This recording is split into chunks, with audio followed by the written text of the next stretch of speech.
Hey everybody, so I'm going to walk through the first 45 minutes to an hour of Resident Evil 9 and give you my thoughts exactly on what I've seen and what I've noticed.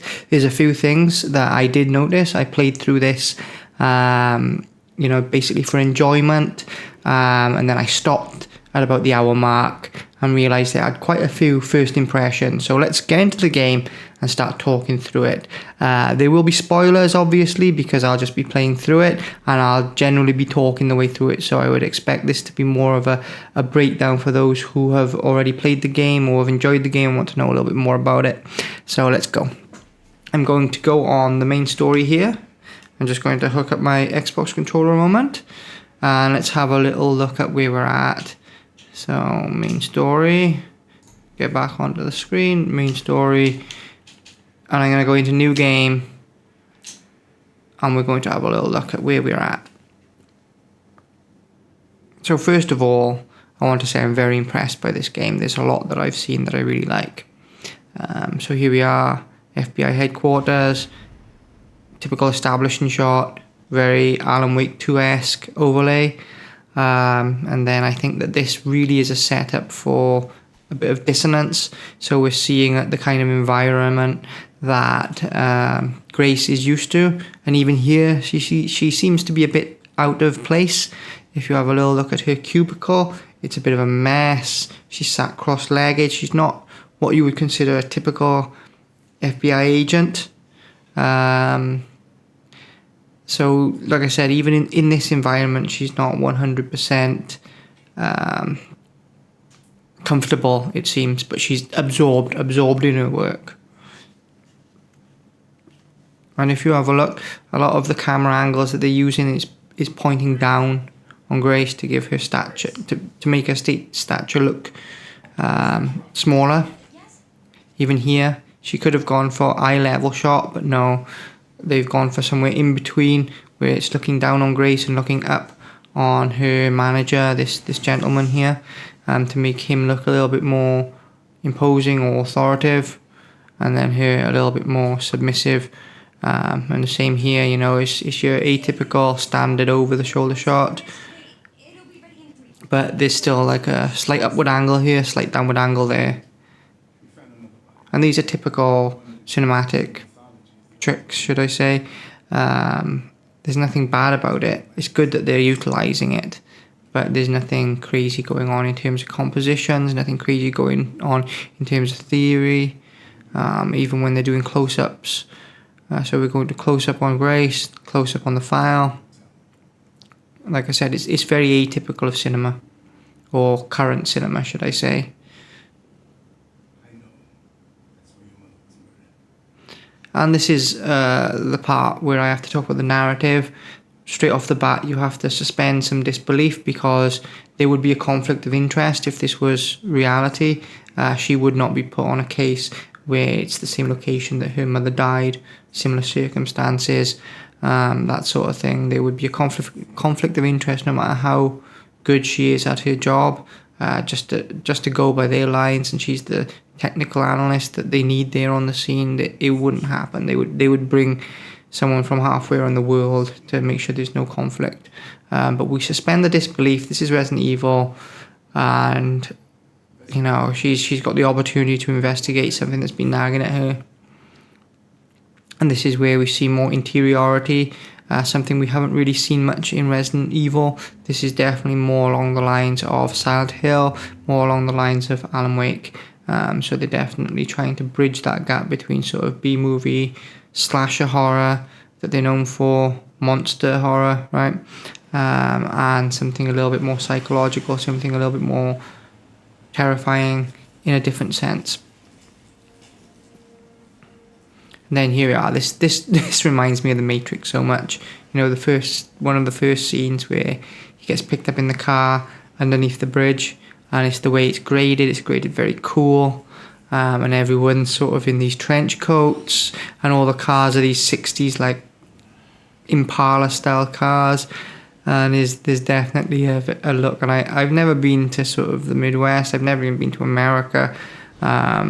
So I don't know if America really is like that or if it's stereotypical. But that's the vibe it gives to me. I'm thrown, and I'm 100% feeling this sort of like Matrix vibe.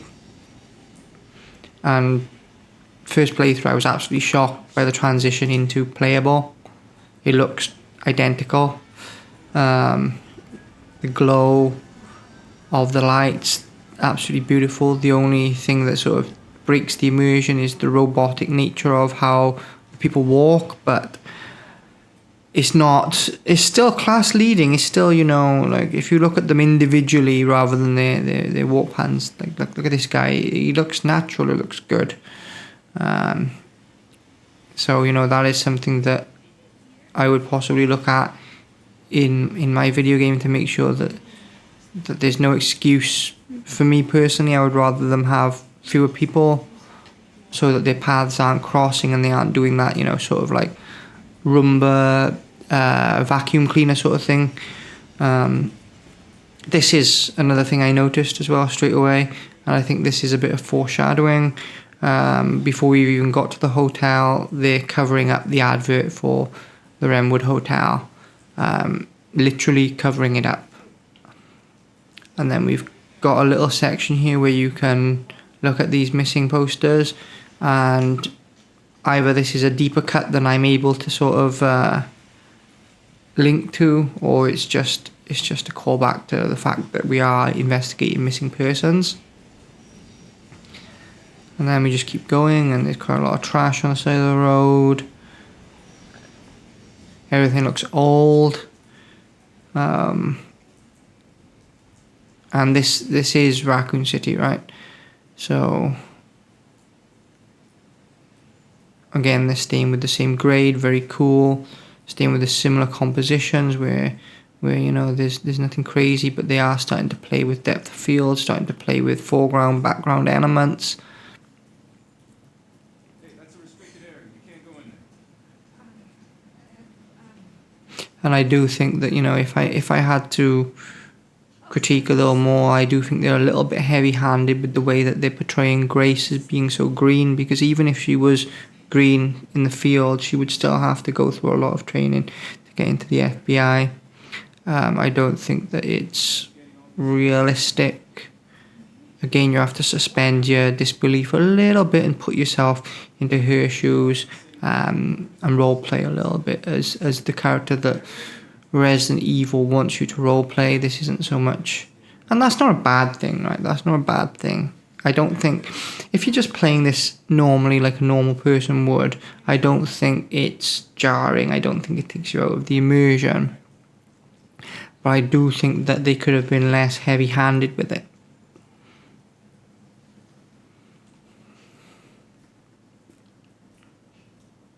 Careful in there. The whole building's condemned. Word is they're finally going to bring the whole place down.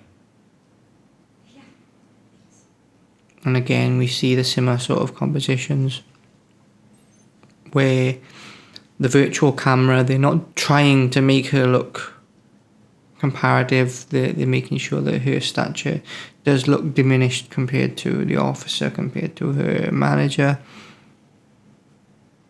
And then this is something I instantly noticed when I was playing this game.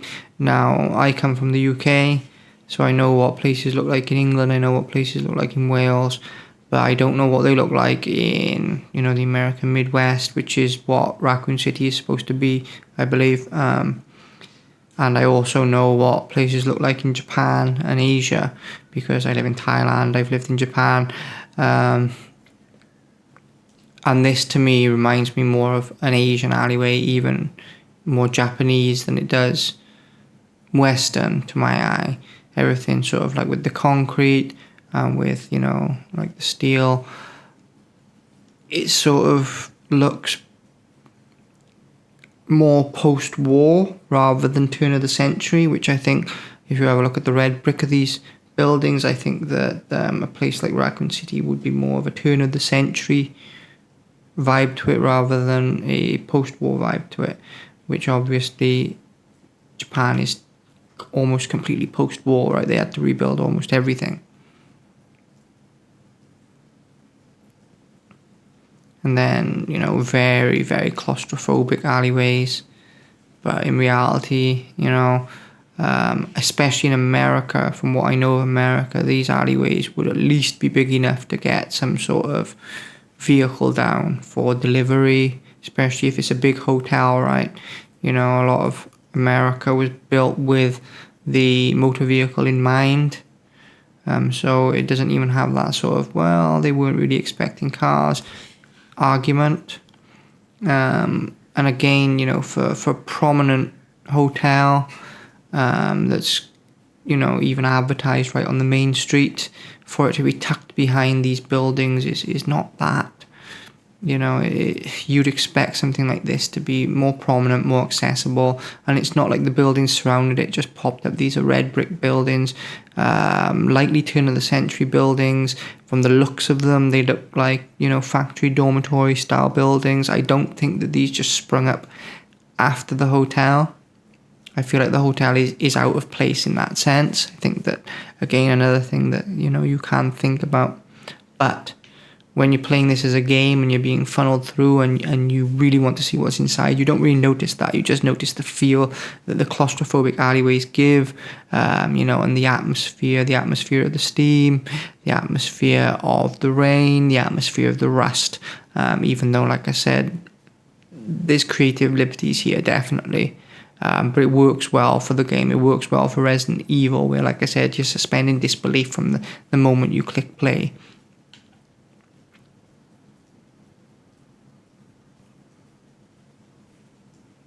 And then this is another thing that I sort of picked up on, even though this is 2026 and the events of the Wrenwood Hotel were 8 years ago in 2016, it has a very Raccoon City vibe from the furniture and the TV. You know, this could very well be junk thrown out during the mid to early 90s.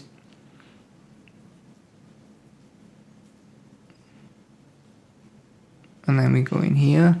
So if we use our own detective skills, we can see that the do not cross has been crossed and the door is open, right?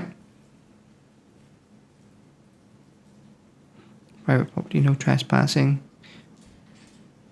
And then straight to pitch black. So kudos to Resident Evil here. Kudos to Capcom. I think that throwing us into the dark is definitely one of the better choices here. And on my OLED screen, the blacks are black. But then it sort of starts being taken away, because as soon as you open your flashlight, you can see everything wall to wall. Whereas I think, especially from the size of her flashlight being a very small one, they could have narrowed that beam a little and leaning into the darkness a little more. And this is one of the things as well that I want to talk about. This is a major thing that I noticed as soon as I went into this room here, which is, first of all, what I'm going to do is I'm going to trigger the cutscene, because there's a cutscene that comes up, and then I can walk around this room without worrying about that cutscene triggering. So let's go trigger that cutscene first, and then we'll come back to this room, because I noticed something about this room straight away. As soon as I turned the game on, I was like, yeah.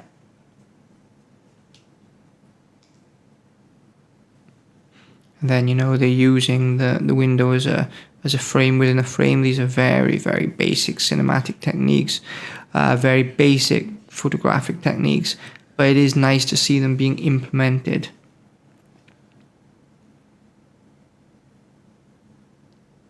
And it looks good. You know, I don't want people to think I'm critiquing this game. This game, so far, the first 1 hour, I would rate the 1 hour full marks. We are nitpicking the nits off the nits at this point.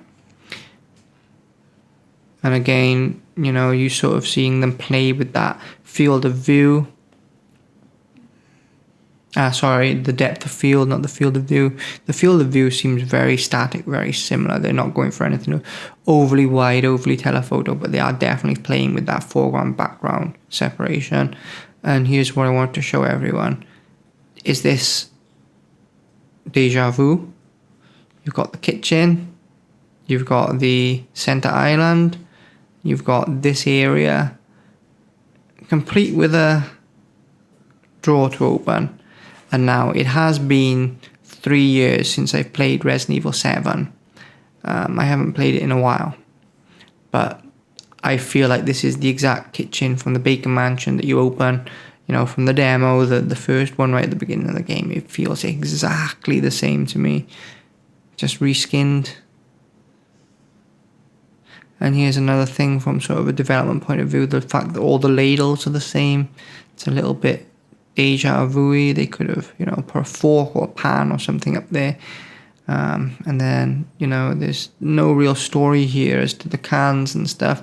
Has there been squatters? I'm presuming there's been squatters, right? That's the idea here. But I do love this fan. I love this little window and this fan, how there's a slight movement of the fan, and you get to see just that little haze of sunlight coming through the dirty windows. I think that looks absolutely fabulous, you know, in the most disgusting way possible.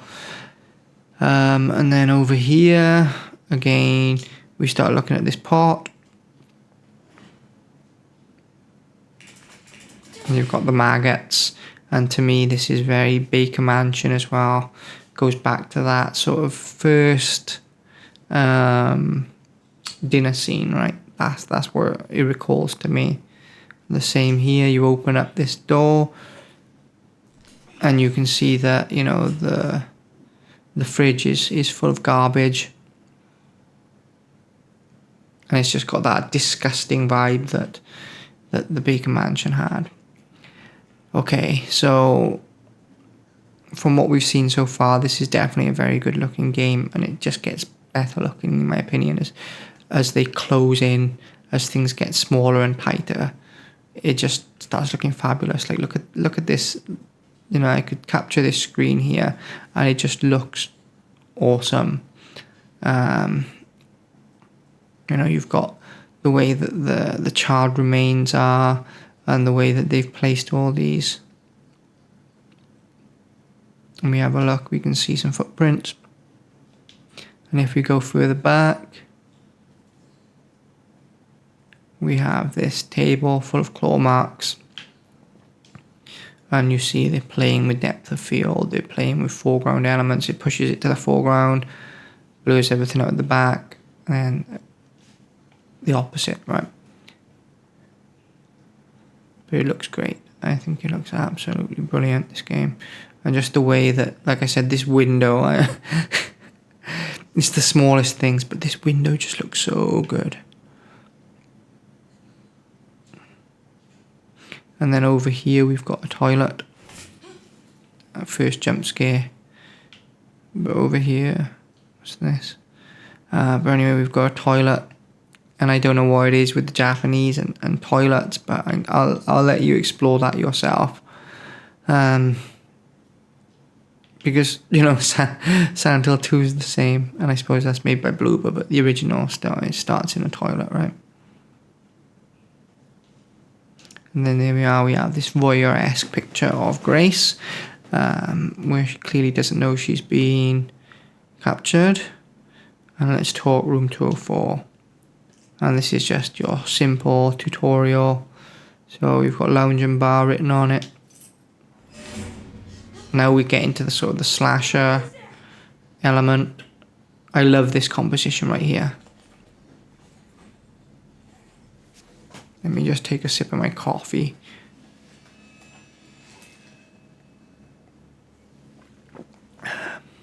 So there she is. She has her weapon out now. And she's, like I said, they're laying it on thick with this. Rookie doesn't know what to do. But the truth is, you know, you don't just stumble into FBI, right? And she seems... I think she's not going to be like this through the whole game.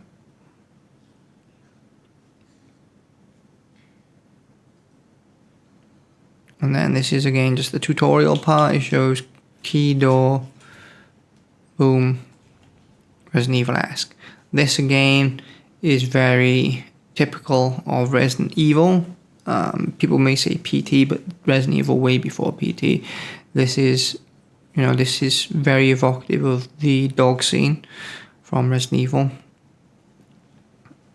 So again, it's drawing that DNA. And you can see here, we are on the ground floor.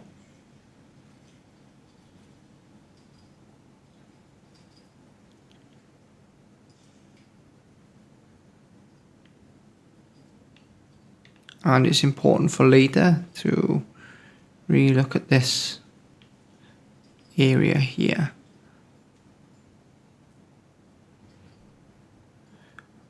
But similar to the kitchen, I also feel like this is very Baker Mansion-esque.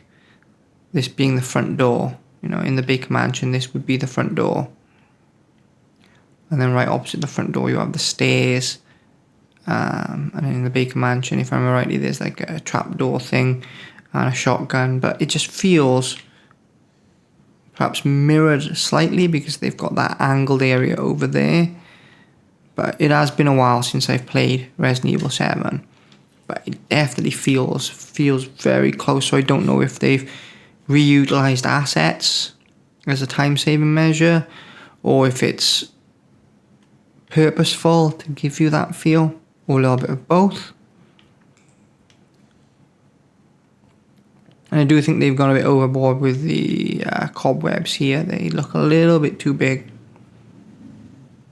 in terms of the individual strands, but that's okay. I don't think they're meant to be interrogated this close. I think that they're just meant to be passed by.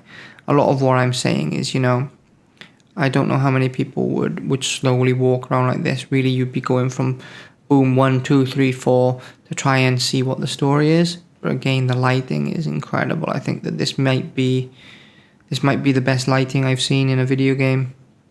Full stop.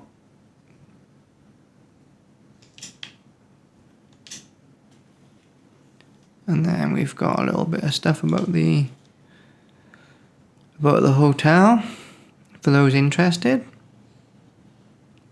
And in here we've got a couple of things as well, and you can see there's a very cool feel to the colors.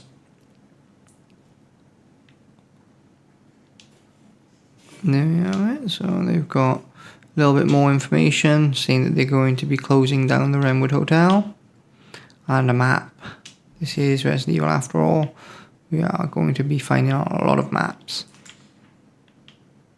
And if we just open the map, just for instance, you get to see what I'm talking about with the Baker Mansion-esque sort of side of things. This would be the front door, then you have the lobby, then you have the stairs. And it's just got a very similar feel to it. And the same with the kitchen. You come in here and you've got the island, and then you walk through like this. But I picked up on it.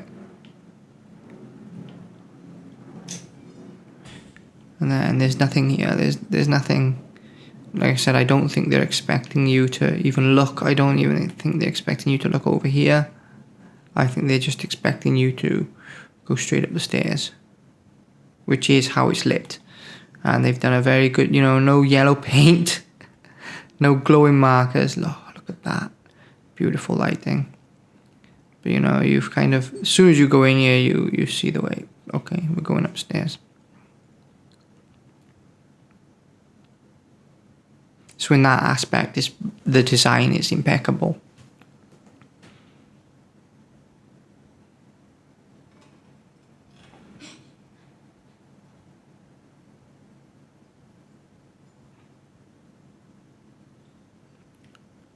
And again, you get to see that beautiful, beautiful lighting at work. Done a great job on this. And more tutorial aspects, wire cutters. Okay, got wire cutters. What does that mean? It means there's going to there's just a little jump scare. Yeah, okay, we can't use the wire cutters here because, you know, it needs a key. It's just simple tutorial stuff without throwing in your face that it's a tutorial. I don't think they need to handle quite that much, but you have to remember this could be someone's first Resident Evil.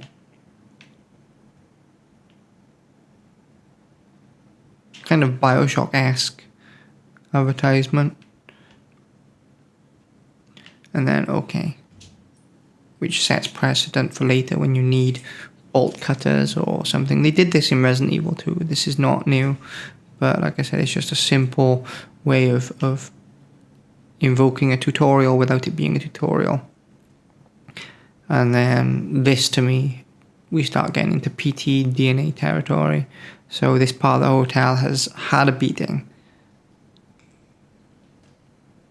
And then this little thing here. And you get the room 204.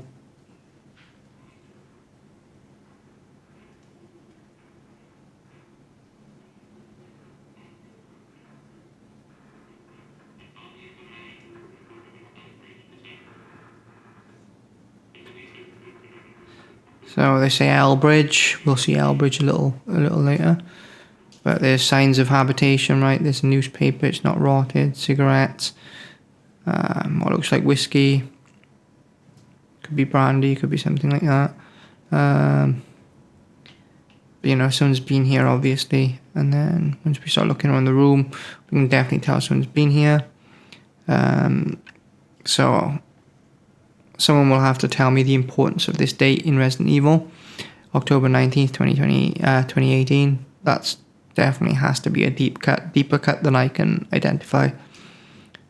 And then just, again, nothing before we look at the bed, which is exactly where they want us to look. I will have a little look in here where there's nothing. No reflection in the mirror, but you can't have everything. And then we get to have a little look in here. And again, there's just nothing. But what I don't understand is the plaster has fallen off the wall here. And there's plaster right here. Brilliant job.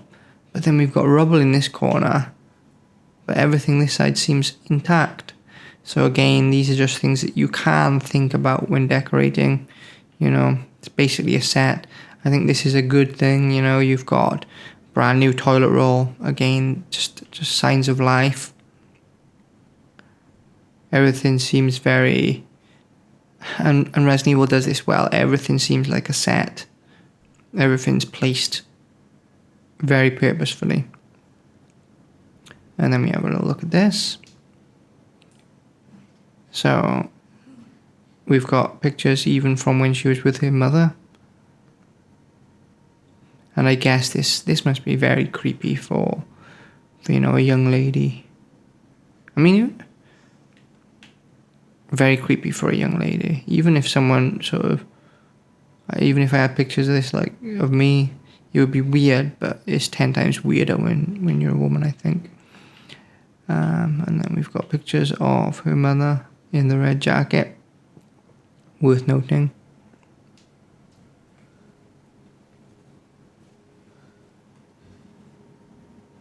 And then I do like the way they've done this.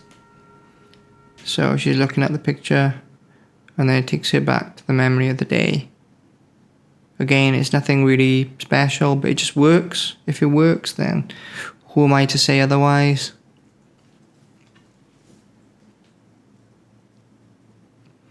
Okay, and now you see the grade changes.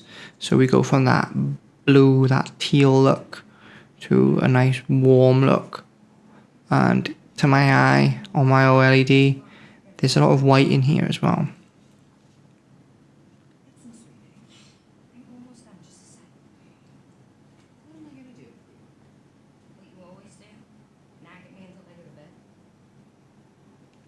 And even here you can see with her mother, they still go for the similar. The mother looks much larger in frame than Grace. I think this is just something that carries on through most of it. And I think the fact that they gave Alyssa a red trench coat is a bit of a telling thing. I don't know if this is, you know, canon accurate, lore accurate. But, you know, as we see later, for someone who's trying to lay low, a big red trench coat might not be the thing you want to be wearing. Unless, you know, again, we're just suspending disbelief and this is creative liberties to give her that iconic look. In reality as well, I mean, things have changed rapidly since the pandemic. But, you know, for someone like me, to waste that much red is a bold move in and of itself. Tell me what's going on. Now is not the time. But it makes it stand out clear, and it also stays with the warm grade.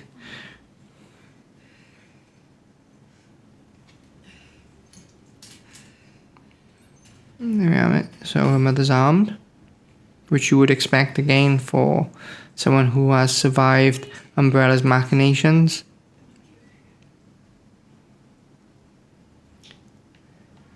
And then we see the hotel intact, but again, you know, the game does a very good job of pushing you to follow the mother.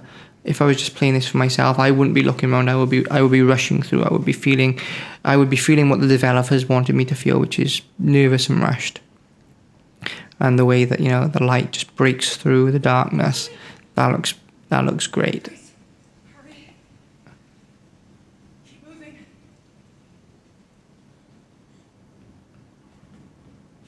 I will say the wood still looks 2D, but again, I don't think you're meant to linger on these details. I think you're meant to blow past them. What happened? And then this is a typical narrative device for those who may not know, but it's de-escalation. It's the same way that, you know, before the bass drops, it will quieten down.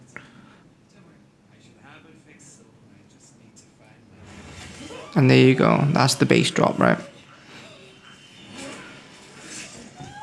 And what I really enjoy here is Alyssa takes no time, just acts. I really like that about her character. And I haven't played Survivor, so I'm not sure of what it is she's been through, but for someone who's seen Raccoon City, the outbreak, then I think that that's the only way that they would respond. Are you going to tell me what's going on? Mom, what are you doing? And here we have a little bit of gameplay ex machina.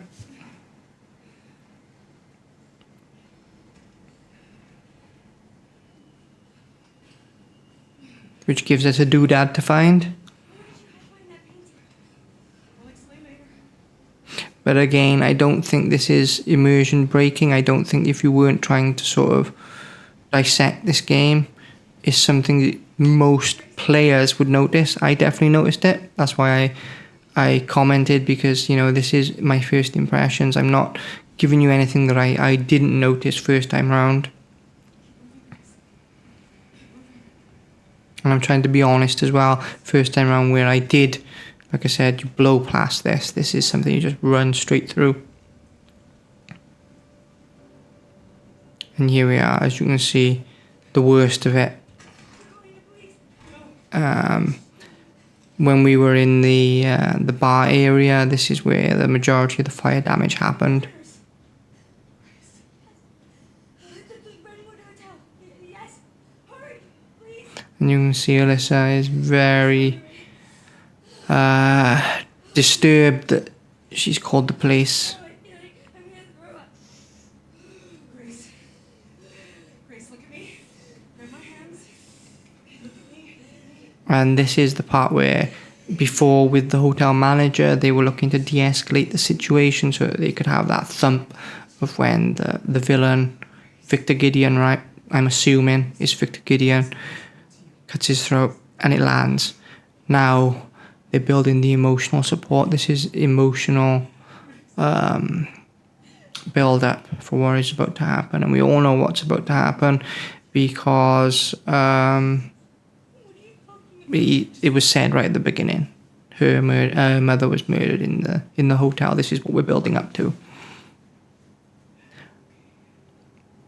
And now we start seeing, so, you know, she's still looking low on the composition. Even though the height difference between the two isn't drastic, they're still playing with that upwards tilt versus downwards tilt. And this is back to the slasher horror, which I think Resident Evil balances well. But it's noticeable how they try and go from, you know, emotional support to this. Could they have done it differently? Of course they could have, but this is what they chose, and they do toe that line well. And there we have it.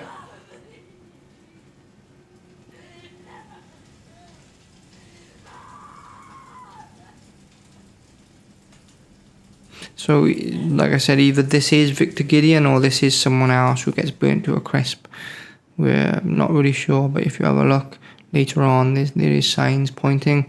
But again, this is all first impressions. I've only ever played the first hour of this. I played the first part as Grace, the first part as Leon, and then said, right, I need to make some videos of this because I've definitely got feelings.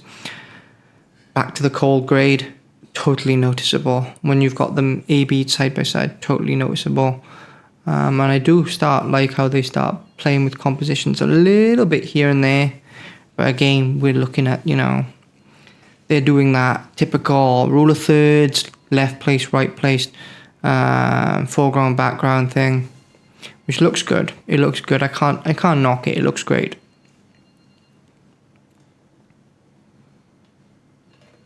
But if you take this and sort of look at The Walking Dead, for instance, and The Walking Dead, they play with field of view, they play with different perspectives, even stuff like Z Nation. You'll get some very strange perspectives. They're seemingly staying away from this with Resident Evil 9. They're trying to make it look, I don't want to say generic, but it's template cinematic for the current times. They don't want it to be anything else, it seems. Looks great. Looks fantastic. Whilst not fully realistic, I don't think the torch would put out that much light. And the camera seems to be, it doesn't really seem to be anchored in any sort of physical reality. It does look good. And then again, even though we've seen just the one photo, you start to feel rushed. If this was a normal player, you do want to see what's behind that photograph. And then we get the haunted house, B-movie side of Resident Evil coming through here with the lightning. And you'll see in a moment.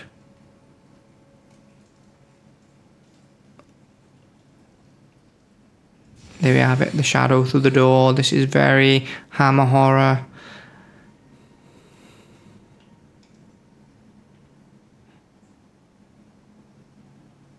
And then you get to see just how different it is. This part of the building doesn't seem to have aged too badly. And once we start looking at the wood grain, it does look better than in memory. It looks like it's meant to be like this. And even here, where they've started peeling from the bottom, it's realistic enough. And again, pardon me, itchy nose. But again, it's sort of that sort of Hammer horror, cabin in the woods sort of feel that they're going for here. And something I noticed and picked up on is the texture of the painting. Is something they didn't have to do, but oils are thick, and this looks like a painting should. Not perfect, but far, far, far more than I've seen elsewhere in video games.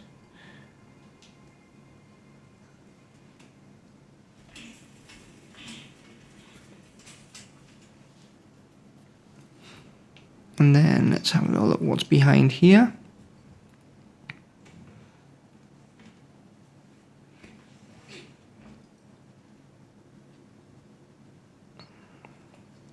So let's open up the folio.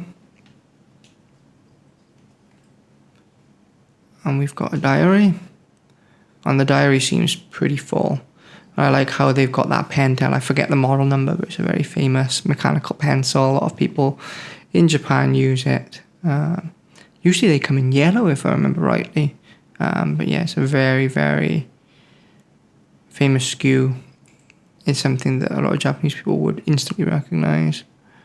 And then we've got sort of a traveler style notebook where you can replace the insides by the looks of it.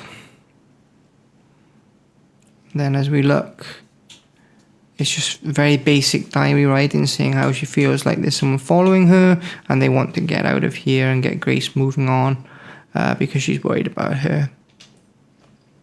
And then inside we've also got a disc, which is kind of odd because if this is set in 2016, right? No. My God, time is flying past me. So if this is set in 2018, this is probably not the kind of media that she would leave. But whatever, let's suspend disbelief. This is Raccoon City, and there's a disc. I love this shot, love this composition. And then again, as you can see, when they start introducing other characters, they always try and make Grace look lower in frame.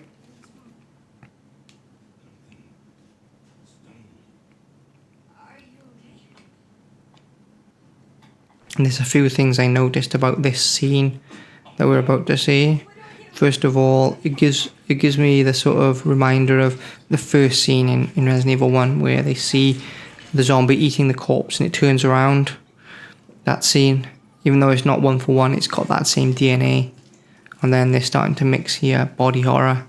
So we've got sort of hammer horror, B-movie, psychological horror and body horror.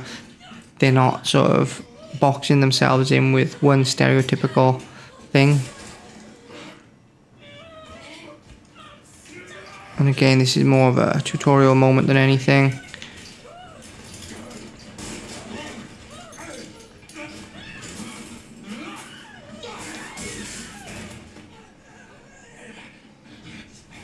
And again, we know where this key goes. We've passed this door multiple times.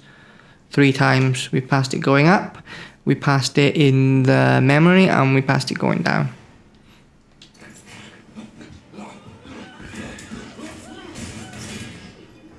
And the other thing that is easily noticeable in this scene as well is that if this is a zombie, if he is a zombie, we're looking far closer to sort of, 28 days later zombie rather than the usual shambling zombie of Resident Evil.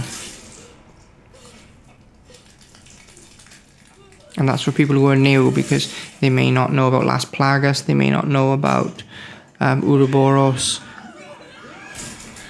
And then again, shocking for people who might be new to Resident Evil to get bitten straight off the bat. That's tough. That's tough in zombie horror, right?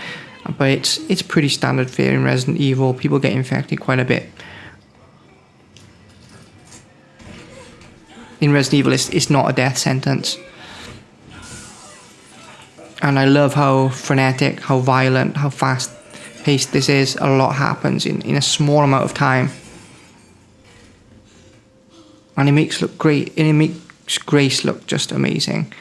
Like the way that she's lit. She just looks fantastic, I think. Even though she's bit, she's not losing it. This is the girl who a few minutes ago was saying, "What do I do?" And taking a minute to flash her badge, to throwing a guy out of the window, being bit.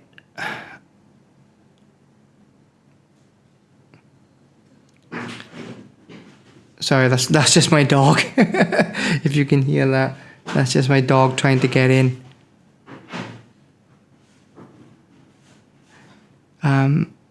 So what I'm going to do is I'm just going to pause it here a moment because my dog's going crazy outside. So just wait a moment.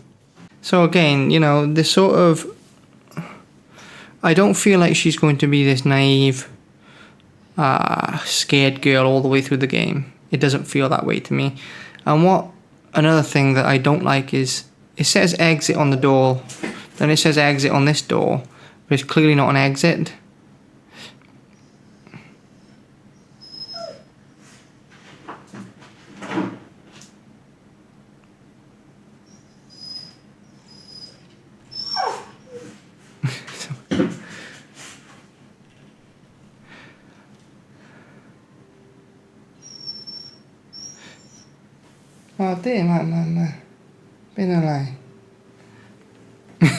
You have to excuse the dog.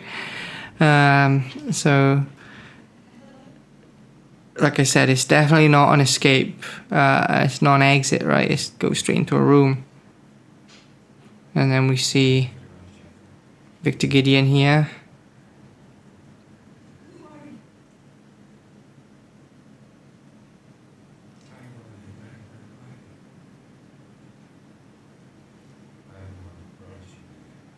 And he definitely doesn't look too well, right? He's not looking too great in and of himself.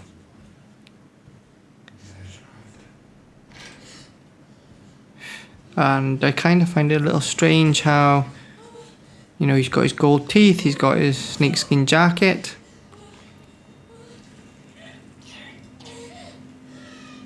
And then he's got this weird, you know, evil within-esque look to him.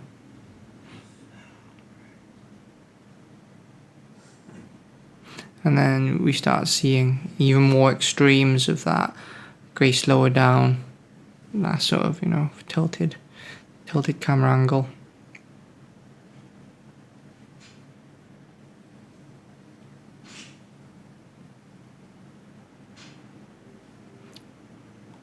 Okay, before we go on, I'm going to take another break to sort out the dog. Okay, folks, so I'm not even sure I'm going to be able to finish this. Whoa. Okay, Norma, you gonna sleep down there? Good boy, well done. Okay, let's try and get this finished then. So, this is your typical sort of detective movie setup. Again, very Alan Wake 2.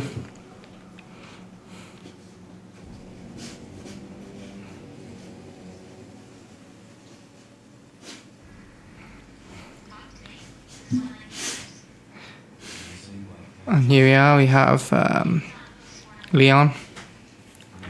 And even when he's small in frame, he dominates the frame. Just the way he walks, the way he holds himself compared to the normal officers.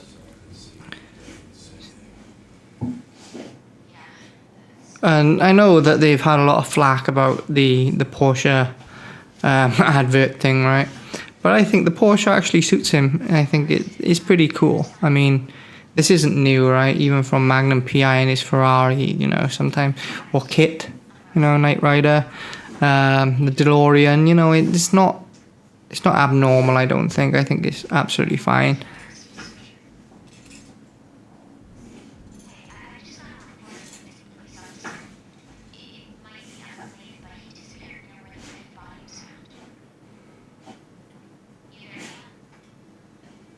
And there's the first close-up reveal of Leon, old man Leon, right?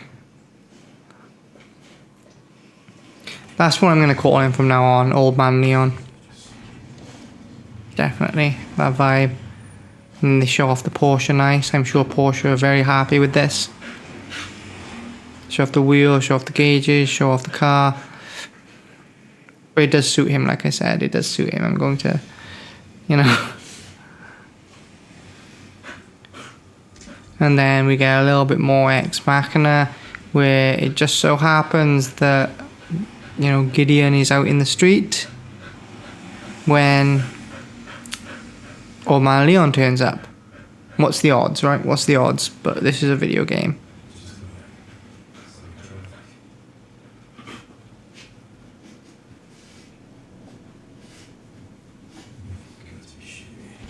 But again, they do a good job of pushing you forward. And in that sense, I feel like this game is more like Resident Evil 6 than it is any of the others. I feel like there's definitely...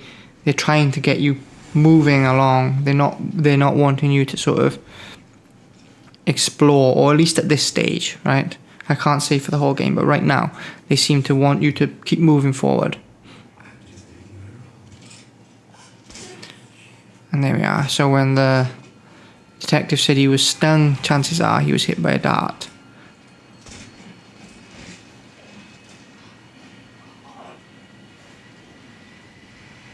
And again, they're playing with the tilted angles to make...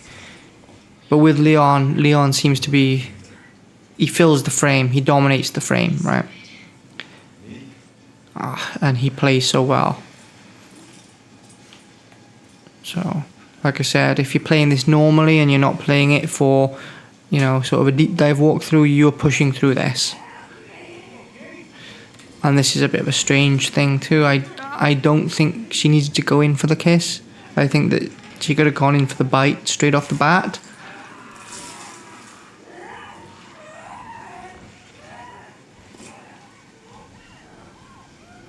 Here we are. So again, we're just in tutorial mode. You have to remember this could well be the first time someone has encountered Resident Evil. You know, and if you're starting a new IP, definitely. And then, you know, over the top. This reminds me of Resident Evil 6 so much.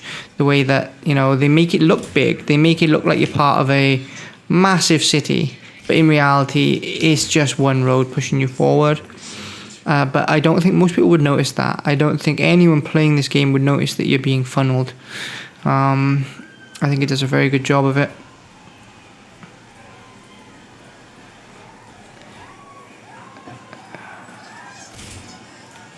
And in this I've noticed as well, like in old games, it would be shoot the head.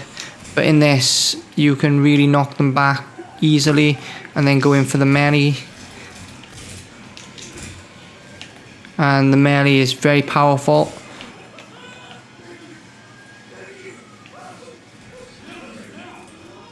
Oh shit. Okay. Going for the leg again. And again, I'm just going to go for the leg. But bullets don't seem to really be a problem in this game. As you can see, we're picking them up left, right and centre. Civilians just dropping them. So you have to sort of suspend disbelief again. Oof. Again, you know. It's a fantasy, right? At this point, we're not even trying to.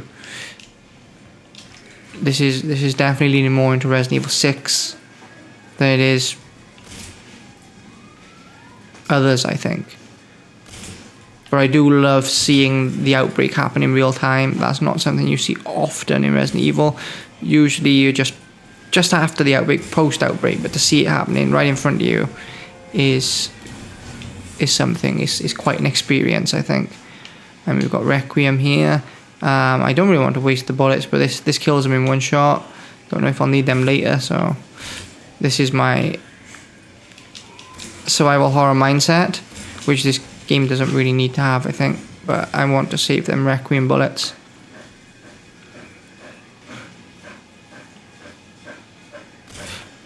And then this is where this section ends. You just wait there. Okay. Okay, so I've just been had. Nothing a green herb won't fix. Right? This is Resident Evil after all. Okay, so maybe I should have used the Requiem because they're starting to amass. But then as soon as we get past this, it forces us into a cutscene. So I will try and get rid of this one. Don't know if you can kill something that's already dead. Are these dead? Are these zombies? I don't know. But there we have it. And like I said, old man Leon dominating the frame. Every frame he's in is purposeful. His actions are purposeful. Even when he's looking around, he's purposeful.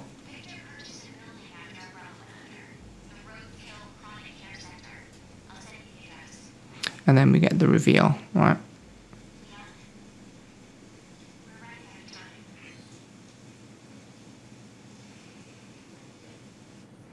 So Leon's looking a lot more concerned than he ever was in any of the other Resident Evils. There's definitely more at stake here. Again, there's not so much of that shoot him in the head mentality. I find that hitting them in the knees, going for the head, and it's got a very visceral, you know, almost Doom-esque sort of finisher to it all. Ammo's dropped plenty. There's definitely a different vibe when you're playing as Old Man Leon, and how that will really affect the narrative, we'll have to see. But you know, I think that there's definitely two distinct games here. I'm wondering if they will blend into one, or if they're going to stay distinct. But so far, like I said, I can critique it and we can learn from it. But I think this is the standard. This is 10 out of 10. I could easily put it next to Alan Wake 2 and it wouldn't look, feel, or anything lesser. I think that Capcom has an amazing job and I can't wait to play the rest of the game. So thanks for watching. I hope that you've learned a little bit. I wonder if you've seen anything that I didn't see, or if you agree with what I've seen, or if you think that it's just me looking a little bit too deep into what doesn't need to be. I'm going to go and fix my dog now, make sure he's okay, make sure he's had some food and some water. And as we always say on this channel, this is Banshee Interactive. I'm David Roberts, and remember, this is not a simulation.